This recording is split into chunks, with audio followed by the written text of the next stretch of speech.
खराब सिद्धान्त।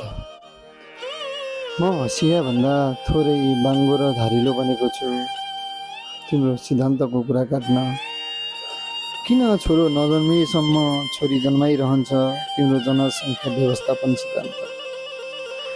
देखेको छु विचार र कलमको राजनीति, माया सङ्क्रान्ति पर्व, त्यो गोरु जुदाई र गोरुको सिङमा बाघको गन्ध टाँसे जस्तै बारुद र पैसाको गन्धले स्वच्छ विचार कहिलेसम्म दुर्गन्धित बनाइरहन्छौ तिमीहरू। या गहिरो अँध्यारो कुरमा बस्ने माछा अन्धो भए जस्तै कुर्सीमा पुगेपछि भ्रष्ट हुने वैज्ञानिक प्रमाण छ तिमीहरूसँग। तिमी केवल यही चाहन्छौ म तिमी जस्तो बनू र अरूलाई म जस्तै बनाऊ, जसको कारण तिम्रो खराब सिद्धान्त र तिमी युगौँ युग अमर रहन्छौ। म न्योलमा छु। एउटा मारेर सयौँ बचाउनु पुण्य हो र? तिमी आफै भन, म कसरी लाखौँ विचार तिम्रो खराब सिद्धान्तले विस्थापन गरौँ। सहरको भिडमा उच्च आवृत्तिको ध्वनिमा बाल अधिकार नारी अधिकार पस्ट्याउँछन् अनि आभा हराउने बित्तिकै घरकी पतिव्रता श्रीमती छाडेर अनैतिक सम्बन्ध बनाउने र शीतल नमिठो भन्दै छोरी कुट्ने। वा क्या गजब तिम्रो सिद्धान्त।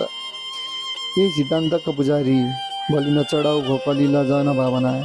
हामीले पूजा गर्न छाडिसक्यौँ तिम्रो मन्दिरमा, किनकि तिम्रो मन्दिर भूतघर जस्तै डरलाग्दो देखिन्छ। सक्छौ यस्तो सिद्धान्त बनाऊ जो गरिब भएर नि खुसी हुन्छ, जो धनी भएर पनि दुखी हुँदैन, जसरी छोराछोरीलाई पेटभरि खुवाएर भोकै मन भरेर निभाउँछन् बाबुआमा। बाङ्गो बाटो हिँड्दैन प्रकाश, स्याउ पाकेपछि जमिनतिर खस्छ। घडीको काँटा रोकिए पनि चल्छ समय। वृद्ध कहिल्यै बालक हुँदैन, सिद्धान्त त्यो हो जे चल्छ जे चलाइन्छ मान्दिनँ म।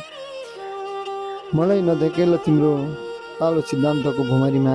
म बाङ्गो हुन चाहन्न, म धारिलो हुन चाहन्न।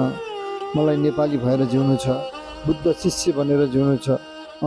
म शिकार हुन चाहन्न तिम्रो खराब सिद्धान्तको। धन्यवाद।